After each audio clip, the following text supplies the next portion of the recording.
So no audio, probably lucky. Ha ha ha. So yeah, so I've got audio now. And this morning I had all sorts of things going on with my Kinesiology Foundations group. So I had Sean on the table and I just had to trust that there was enough information getting through, and I went and had a listen to a couple of the really horrible bits. And you know, when you're being videoed and something glitches, and of course the way the video gets you is like you know, so it's like, man, could have chosen better bits, you know, if it was going to if you can. Sorry, we need to know. So I literally decided this morning that we would have a competition. So I've put up a stream onto our kinesiology. Yeah, so I've literally just put a little video onto our Kickstarting kinesiology group. So it's about whoever is the most engaged this week. So I want people to do a few things, and then someone gets a free kinesiology session with me. Haha. Nice. So yeah, I'm keen to book one for when I'm down there. Yeah, we booked that. Oh, did we? We actually concreted it in, but beautiful. I'll get the dates that I'm there, and you can let me do it. Yeah. So hey everyone, yeah. So day 2. Sorry about the shenanigans to get started with, and today I was going to talk about some of the primitive reflex stuff. So yesterday we covered some of the nice basic techniques and how things work, because I think our brain, if we can conquer our brain being stressed, that's half the battle on the planet. In fact, I was listening to a podcast this morning. It was by a couple of guys who are very well known truthers, and they were saying to each other, the trick in this day and age is being able to calm our brain in amongst the chaos, because the chaos is everywhere. You know, if we're watching mainstream media, they want us to hate these people. If we're watching politicians, they're angry with people over here. If we're watching, you know, depending on where we are in a state where the powers that be seem to want us angry with people all the time. And I don't think playing on the planet, I don't think that's how it's supposed to be. That's my belief. So today we're going to look at the Moro reflex first and foremost, because the Moro reflex is a primitive reflex. So yesterday we had a big chat about cesareans and things like that.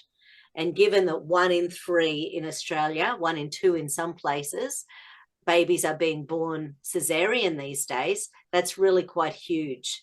So many people get stuck in this state where the Moro reflex, which lives in behind the brain stem, it's part of our survival mechanisms. And if that is running for our whole life, then it is constantly going to keep us in a state of survival.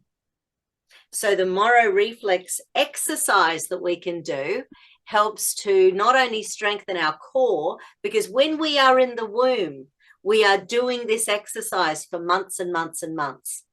So if something happens in the womb that creates a stress or a trauma, sometimes that primitive reflex can get jammed in the womb and never fully gets activated properly. Sometimes it can be hiding behind our brain stem for part of our lives, and then a trauma or a stress or something can actually reactivate it. So that can happen with growth spurts. That can happen with changes of hormones. That can happen with medications. It can happen under anesthetics. Now, anesthetics is a really big one, because if you think about what happens when we go under an anesthetic, we put our trust into the doctors, dentists, whoever it is that's going to be doing the anesthetic. They give us a little thing, we go asleep, and then we wake up and we're hoping everything's going to be okay. But did you know that your unconscious brain is awake through the entire process? It doesn't get shut down under anesthetics. So that means that it's going, holy moly, what are they doing to me? There was actually a movie made. There was a really bad movie, actually. I would not recommend it to anyone. And I can't remember, you know, the guy who played Anakin in one of the Star Wars movies. And he was in this other movie where he died on the operating table. They brought him back. He was under anesthetic and he could hear everything that everyone said.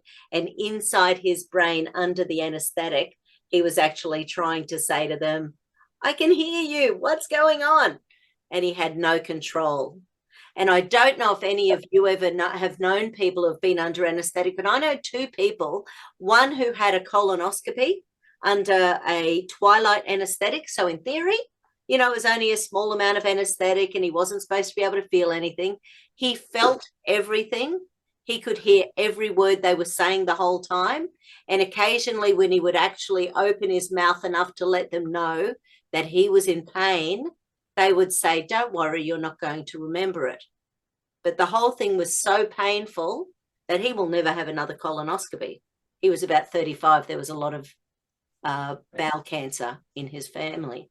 And another lady was a woman who had a hysterectomy and the anesthetics didn't work.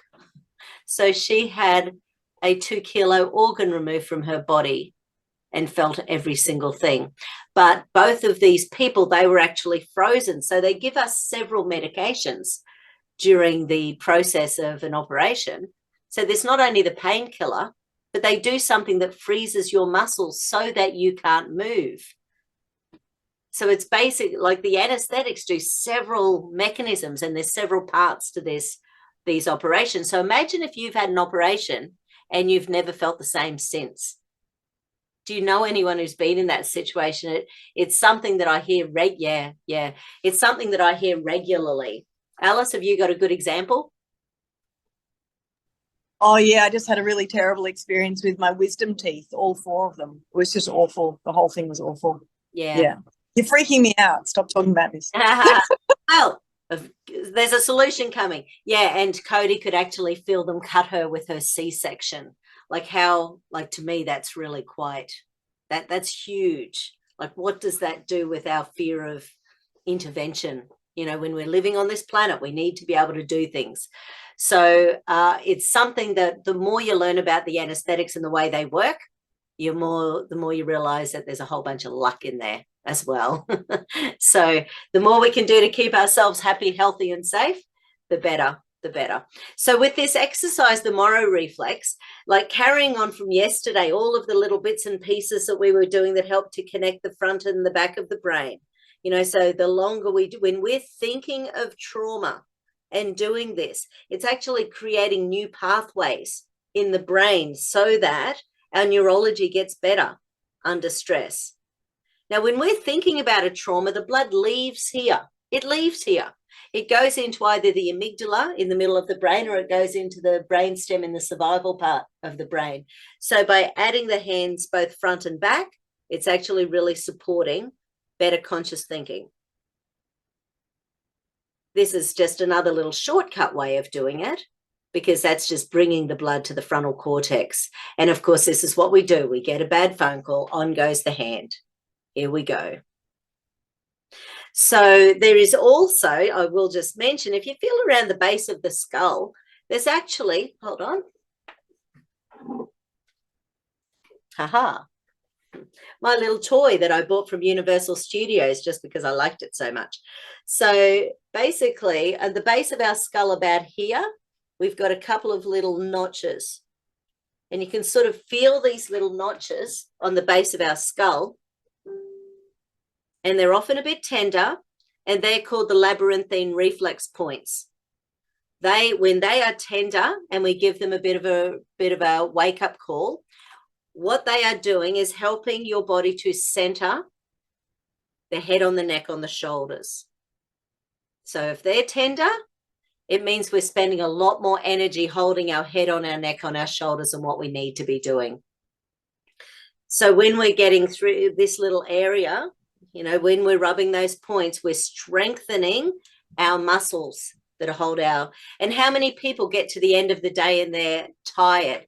You know, you lean on the dinner table and you just want to rest and relax. I wonder if that's partly why, you know, we hardly ever sit at the dinner table to eat. How many people don't sit at the dinner table very often? At the end of the day, you just want to chillax, relax and chill out. So the Morrow reflex exercise, when you see it, if any of you have ever seen this, let me know. And and I was just thinking about you, Cody, when you have a C-section, that's a really big wide cut. So let's just chat about scar tissue for a second. So, because how many people have got scar tissue? Just about everyone. We've got people having augmentations of all sorts of things. We've got operations like for the gallbladder and livers and hernias. We've got all sorts of things where we've had medical intervention with aspirations and stuff. If we're unlucky, we can actually jam our meridians by having those scar tissue. So it can actually block meridian energy traveling from one area to the other. So Cody, like thinking about where that scar tissue is, you can imagine with a C-section, it can be quite, up through the center is our central meridian. We've got our kidney meridian runs up through the center, our liver meridian, our stomach meridian, our spleen meridian. So we've got at least 4 off the top of my head, 5 off the top of my head that run straight through that area. Has your energy ever come back? I know you've got littlies, but has your energy ever fully recovered, Cody? On and off, yeah. Yeah. Okay, cool. Because it's one of those things where also I'll mention with anesthetics can block the receptors in the gut that help us to absorb B12. So it's another reason for chronic B12 deficiencies is scar tissue and anesthetics. So Carl Ferrari in NOT a million years ago, when I trained with him, he talked about toxic scar tissue. So the toxins and the emotions that are in our body at that moment when we're creating scar tissue can all get stored in that scar tissue. So you can imagine when we're working on anything to do with scar tissue, it can be it's good to think about the fact that something can be going on there. So it's not just scar tissue. There's so much more to things like that. Yeah, it's important not to be B12 deficient when you have surgery, especially if you have methylation issues. Absolutely. And so with so B12, not only anesthetic blocks your B12 absorptions, but also you need heaps of B12 to actually get the anesthetic out of the body. So if someone has had an operation and they've never fully recovered since, one of the things I recommend is 4 grams of B12 a day. And yeah, because of the MTHFR issues out there, so this is a gene that a lot of people have. I don't know what the numbers are, but certainly it's quite common. And with my bioresonance device, I find that it definitely is something that can be fully activated and problematic to not causing a problem, probably depending on people's stress and lifestyle and everything. Sometimes we're managing it quite well and it doesn't show up as being an issue. But yeah, the MTHFR genes can be quite, and they can cause things like sleeplessness and anxiety and miscarriages, and all sorts of stuff can be linked in with these MTHFR genes. So it's just something to, yeah, okay, Cody. Yeah, so it's a really common gene. So with the anesthetics, we need about 4 grams a day. So I've got an active, the one that I use, because everyone here is from Australia. So basically there's a Metagenics product called Methyl B12 Active, and basically it's got 1,000 grams per dose. So that, and it's about $33, something like that. So to do 4 a day, which is what you need to do, that's equivalent of 2 B12 injections a day. So if you think about the fact that going to the doctor and paying $30 an injection, and this is doing that in 4 capsules a day, and it's got a great absorption. So the longer we take that, if you get injections, by the way, of B12, that can amazingly, pick up someone's energy. But if you're not getting it into the gut, it doesn't pull the anesthetic out, and it doesn't reactivate the ability to absorb B12 from our food. So anyway, so we love the B12, for that sort of thing. So with the Morrow exercise, so solutions. So with the Morrow exercise, it's an exercise that we can do morning and night. I'm going to look like a fantastic little human being on the table, but I'm going to do it anyway. I wore my jeans. So it's something that it's great to do. You don't need to do it more than once. You don't need to do it slower than what I'm going to do. I'm going to do it at the speed we should be doing it, because we really should be opening out our arms and taking about 30 seconds to come out to the position. So when you see this, think about being in the womb as a baby And this is where we are. This is where this was set up, because as a baby, we do this exercise over and over again for months and months and months. I think it's about 7 months we're doing something similar to this in the womb. And it's about opening up all our core muscles, which you will see when you see it. And basically coming in is this, I'll just do it. And you can all have a laugh at me on the table. Okay, so lying on the back, legs crossed, you want your right leg on top. 90% of babies are right dominant in the womb. Right arm on top, and you lift your head. And then in that position, once again, you can imagine being in the womb doing that. In that position, you slowly open out your arms and your legs with your eyes shut. And it should take about 30 seconds, and you very, very, very slowly lower your head at the same time. But you can see in a sec, firstly, the neck muscles. So that really helps to activate those neck muscles. And then with the arms and the legs, you want to imagine you're being in a big womb. So you sort of come to a nice stretched out position. And then you hold for a couple of seconds. And then you come back in again slowly. Now, everyone wants to come back in faster than what they went out, because you will find out how heavy your arms and legs are and how good or not your core is, because it's all taking pressure off the organs or the muscles.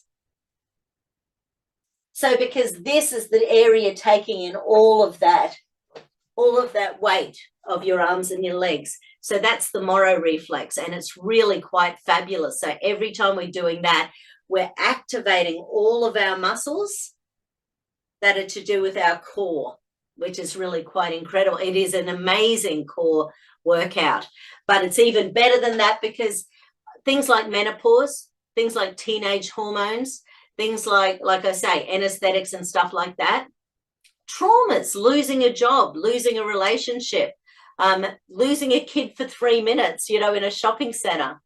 If your brain logs something in as a trauma, it can activate the Moro. Now, it might not be you, but I had this wonderful story years and years ago. There was this woman who came to see me, and it was after I'd learned about the Moro, obviously. And she was just this done-up, perfect-looking chickie babe with the most, she was neat and tidy, obviously. That's what I registered about her. But what she was telling me was that her nervous system was so stressed that when she walked and her hair, by the way, was totally perfectly in position all the time. So there wasn't a hair out of place. But what would happen if she was walking to the train station in the morning and someone honked a horn, her hands would go up. That's the trick of the Moro reflex. If there's a noise and your arms go up, that means you've still got an active Moro reflex in your body. If you've got an active Moro reflex in your body and you don't get rid of it, you will live your life in fear and anger and survival. So it was always a joke within a couple of my friends when we'd watch the alien movies, and we'd be sitting there having a cup of tea or a glass of wine or something, and Rod would say, Madonna, better put your cup down, because we knew, even though I've watched the movies a million times, they are designed for a brain like mine. And, I'd be sitting there and going, I'm fine. I know what's coming up. And next thing, off it'd go. So my Moro reflex was so active that even consciously, I could not get it under control. It's much better these days, actually. Do I get clients to do this often? Yeah, they need to do it every day. It takes months and months and months and months to unravel the Moro reflex. It is not a fast thing. I know that some people do processes, like in my signature system next year, there's processes in NOT, neural organizational technique, where you can calm it down in combination with structural stuff, the neurology of the spine. But as a general rule, people have got to do their own homework for this one. Absolutely. And the reason being is that it's not fast to shift energy in the brain. The brain wants to stay in survival. It's doing it deliberately to protect us. So it doesn't want to let it go. So I have never had them do it in my office, but what I do, like just thinking with your kinesiology skills too, Alice, so when we've got any skills, if we activate the Moro reflex with someone, I do not think I've ever done a video where I've activated someone's Moro. Huh. Well, that's interesting. Well, there's one I'll have to do. So, yeah, right. Fun. So basically, to activate the Moro reflex, so my good friend Linda Hoggard, with all her fun neurology issues, she knew she had a big fat Moro reflex. So basic, and what happened with her in the womb when she was in her mother's stomach, her mother had a uterine tumor. And she could consciously feel as an adult the stress of being in the womb in her mum. So there must have been such an energy about that. She's always been a little bit psychic, but there was such an energy with that. When she would think about the Moro reflex exercise, she would start to cry. Just the concept of doing the exercise was so huge for her. She knew what it was going to start shifting in her body. And when she was in primary school, she remembers that they would do the exercise that I can't show you because I'll just talk you through it. But there's an exercise that you can do to stimulate someone's Moro reflex. So if they're sitting in a chair for a start, you can just jolt them. You can just sort of give them a little jolt, and if their arms go up, there's the Moro. But the other one you can do is basically getting someone to stand up and fall back towards you. Got a funny story about that too. So basically the Moro reflex, the reason I love it so much is because it's one of these core things that affects everything else. If you have a Moro reflex, you're chewing up your nutrition at the speed of light. You'll always be running on adrenaline, but sometimes it will feel like the adrenaline tap is off and there's no one home. The adrenals are still on. You've just got nothing left. So the way to activate someone's Moro is stand behind them, ground yourself, and ask them to stand with their feet together, skippy arms, or even slightly together, but basically skippy arms. Imagine them having an orange underneath their chin, so you don't want it down like that because that adds in a whole bunch of muscles. So chin up position, eyes closed once again, and then you get them to rock back towards you. Now, obviously I don't have someone behind me, but we should be able to just stand on 2 feet and roll back to the person behind us. If we can't do that, there's generally going to be a Moro there. If our arms go up because we do trust the person before us, there's the Moro. So the reason that's so important as an adult, that's not an adult response. If we're about to fall, we need to use our arms. So if our arms go up, that's a baby response. That is not an adult human being response. So having someone fall back towards us can activate their Moro. And down the track when, in kinesiology, when we can stack and all sorts of things, you can actually stack in their energy and then do a really big balance around them. Actually, I haven't done that yet. I've got 4 sessions left of my kinesiology foundations. Maybe I'll do that on Sean on Thursday just for fun. Let him know what he's in for. Will I? Won't I? No, maybe it'll be a surprise. Are you there, Sean? Yeah. So because I love it, because when that Moro is hiding in behind us, we're not going to have great health. It can mess with our immune system. It can mess with our energy. It can mess with our thyroid. It can mess with our balance. It can mess with lots and lots and lots of things. So it is a real problem. Do you see that with your chiropractic students, clients, Alice? Primitive reflexes being jammed? Sorry, hon. Yeah, so the primitive reflexes is a big thing. It's a really big thing. Yeah. And there are practitioners that I know who have done like huge amounts of study with those reflexes. I've done a little bit, but with applied kinesiology, it's a really big thing, and particularly the chiropractors who work mostly with children are usually the ones. Yeah. I don't know whether it's true, but one of the stories I heard initially when I did my training was a chick called Sally Goddard. who you've probably heard about. So she actually wrote a book on all of the different primitive reflexes and what exercises we can do to stimulate each one. And the joke was, and I don't know whether this is true, and I probably shouldn't tell the story, but it's funny, so I will. So her husband was about 20 years older than her, and he had all of this information in his brain about primitive reflexes. And apparently one day when he was like 80, he was on the floor showing a primitive reflex exercise, and she thought, crap, I'd really better get all this information out of him while I still can, because he just had this mind of amazing energy. Anyway, so she ended up writing a book on it. So Sally Goddard, and that book's got to be at least 20 years old. So if you can still get it, actually. It was really good at the time. It was very groundbreaking. 2 people from Australia were paid to go over there by the Australian government because, oh yeah, there she is. So yeah, so it's still, you can still actually get it, which is really cool. So I'll pop it down here. Oops. No, just sent that to Alice. Anyway, so it's one of those things that the more primitive reflexes we have up and running properly, the better our brains work. And the other one that I mentioned yesterday, I think it might have been you, Cody, you know, with little kids with fingers, you know, so I was saying how stupid it was that people are being taught somewhere these days that sort of pincer grip is damaging little kids' fingers, bruising them and bruising the bones and breaking bones.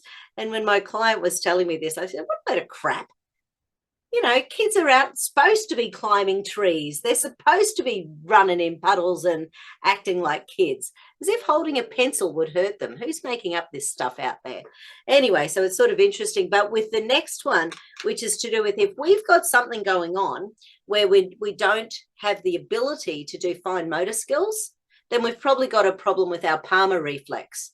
And the palmar reflex, again, you know how when there's a baby, and babies have got such a good grip, you know, if they get your hair, it's not going anywhere. You could just about let go of them. If you could stand it, they could hang off you as a little human being because their grips are so strong, because once again, it's about survival. If they can't grip you and hold on to you if they're falling, they're going to have a much bigger problem with their primitive reflexes. So the palmar reflex works hand in hand with the toes as well. And you know how some babies, they walk along and they don't, you know, they take ages to get used to being on their feet. You know, quite often there's something going on. So the next one, which is so easy, but it just helps to integrate our hands and our feet together, which should have been done in the first few months of life. So once again, really, really easy. Oops, too low again. It's basically really stretching and flexing your hands and feet together and then doing the same thing with scrunching. So imagine just being able to do this quick little easy thing on kids, just so easy. Or if you feel like you've got something going on with these as well, you know, so I get people to lie down, you can do it anyway, but it's like scrunching your toes and your hands strong as you can for 5-10 seconds. And probably with the exhalation, you know, get that parasympathetic nervous system involved, and then stretching. And once again, breathe in and breathe out. But yeah, just doing that 2 or 3 times. Once again, a really easy thing to get kids to do if they're having problems and you can see that they've got something going on with, you know, their fine motor skills, or even their feet. If they're just not working properly, their primitive reflexes are jammed. There's a really funny video actually that I would highly, you know, to see someone whose primitive reflexes were jammed as an adult. There's a Graham Norton video clip with the guy from 50 Shades of Grey, whose name doesn't come to me at the moment. But basically he's on this show and he had a funny walk all his life. So I will share that in the Kickstarting Kinesiology group just because it's so bloody funny. But when you watch him and you hear the words he's saying, he never knew how to walk. And it's a very, very funny clip. So every so often I share that just because it's so damn good. And I just think it's one of those things that really gives us an idea. What if our primitive reflexes don't integrate? I mean, it's one thing if we can't write. And these days kids are using damn computers from 4 years old anyway. So who knows how their pencil grips and pen grips are going to be growing up, because they don't need to do anything else. But it's one of these things that if you can't do that, then what are we missing out on in life if we don't have good pincer grips, if our feet aren't working? Because our feet not being able to work is really about integrating us into the earth. It's about allowing us to be grounded. It's about allowing us to feel the planet under our feet and get that energy. You know, we need to be barefoot. We need to have our feet on the grass. We need to have our feet on dirt. We need to be connected to the earth to have healthy lives. It's much, much harder if we don't. I did hear Dr. Christina Northrup say in the last year or so, it might have been 18 months ago, but there was a study that released that was looking at the amount of antioxidants that come out of the planet. And basically, even if you are outside and lying on a concrete path, you will still get some antioxidants. So even when we're avoiding nature, being out in nature is still better than being not in nature, which I think is quite incredible. I had someone ask about the today I'm going to mention the Kinesiology Foundations course, and then tomorrow I'm going to mention my signature system as well. But anyone who does think they might like to learn from me, it's one of those things I'd love to have a quick chat for like 20, 25 minutes and just sort of see whether I'm the sort of person that is going to be the trainer. So it's not like normal teaching the way I do it. It's much more coaching, and it's integrating everything I know from 28 years into every single session. So it's much more than just going through a book and learning one by one by one. Yeah, Cody says, I feel so much more alive when I spend time in nature. Our brains were meant to be in nature. Like, isn't that the thing that we really get these days? We're supposed to be human beings on planet Earth. Planet Earth is supposed to be nurturing us. And sometimes I realize by 6 o'clock at night, I think, damn, I did not get out in the sunshine today. I walk to school with Teddy, my grandson. I do every Tuesday and Thursday, and he complains. He always wants to drive the car. And as soon as we get out there, he's fine. But, you know, it's amazing. Kids just want to do the easy thing, you know, so we've got to get it to be part of their lifestyles, having nature, getting out the sunshine, getting the fresh air, you know, talking about the clouds, talking about, you know, the birds and the bees and all the little flowers and everything. But with the primitive reflexes again, sometimes if our palmar reflexes don't work properly, then that means our foot proprioceptors on the bottom of our feet also don't work very well. So let me write down so that I get a copy of it. The Moro reflex, the palmar reflex, and the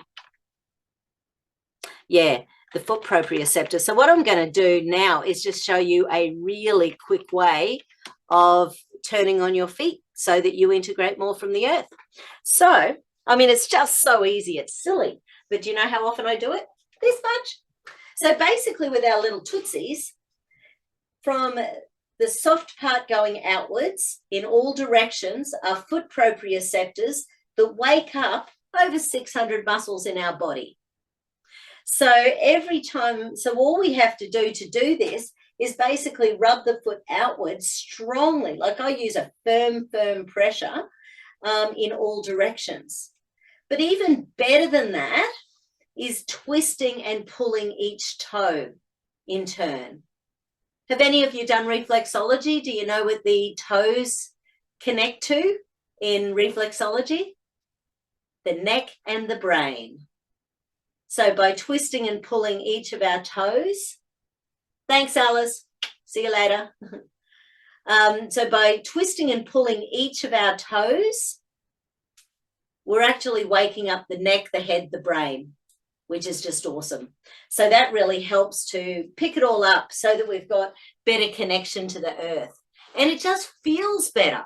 So it's by waking up these little muscles and ligaments and tendons on the feet, because the feet is so much connected with stress and trauma and adrenaline. So when our feet are tight, it's because we're trying to clutch onto the earth, to clutch onto the planet. So we're really trying to hunker down and connect to the earth. So that's sort of one thing. It just feels so amazing. But don't forget the toes, giving them that little bit of a twist and a stretch every time we do it. It just feels so amazing and switches on those proprioceptors for our neck, our head, our brain. And how many people have got neck pain all the time these days? And don't forget with those stretches yesterday, sort of, we did it with the out breath, sort of moving to one side, breathing in and out. So when you do out breaths with your stretches, it allows the parasympathetic nervous system to be more involved. Breathe in and out.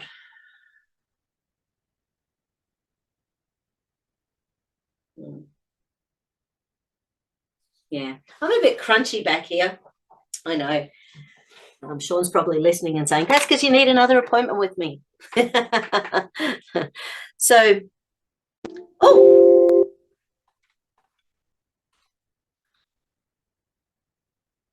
wakey, wakey.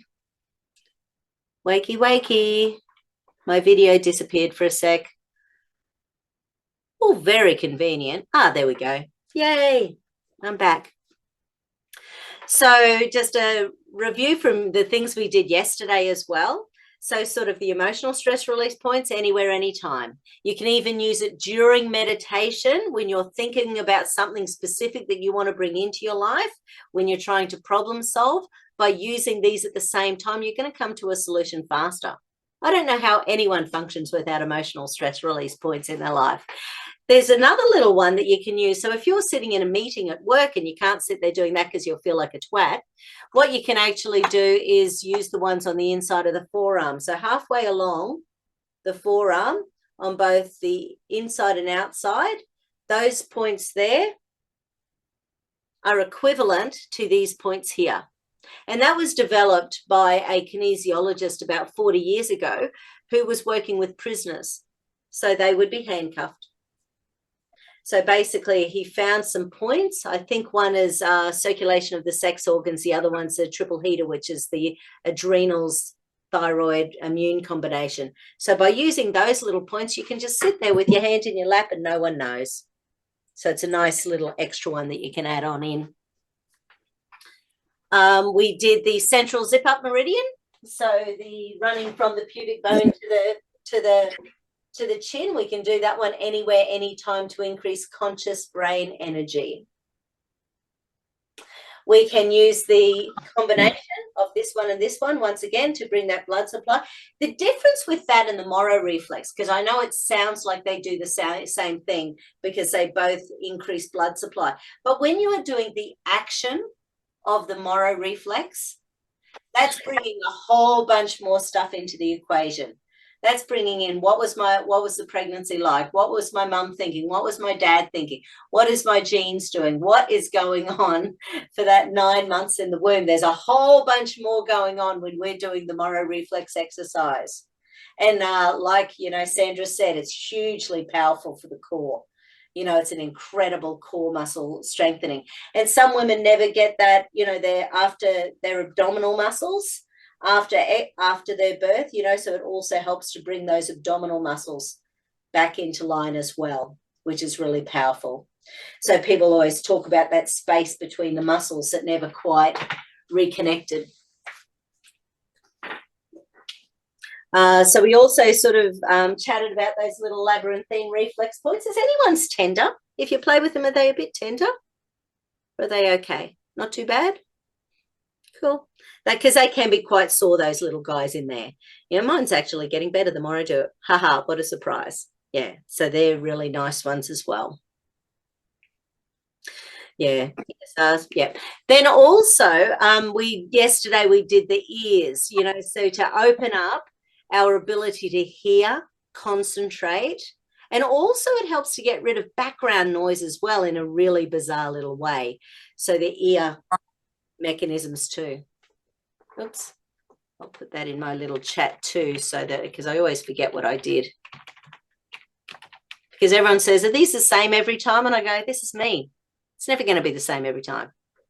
That's sort of not possible. I don't know how I would do that. I would have to have a script. I've had 2 scripts with 2 podcasts in the last 2 days that I haven't even looked at because I've gone, I can't work out how to do that. So I go on to something else.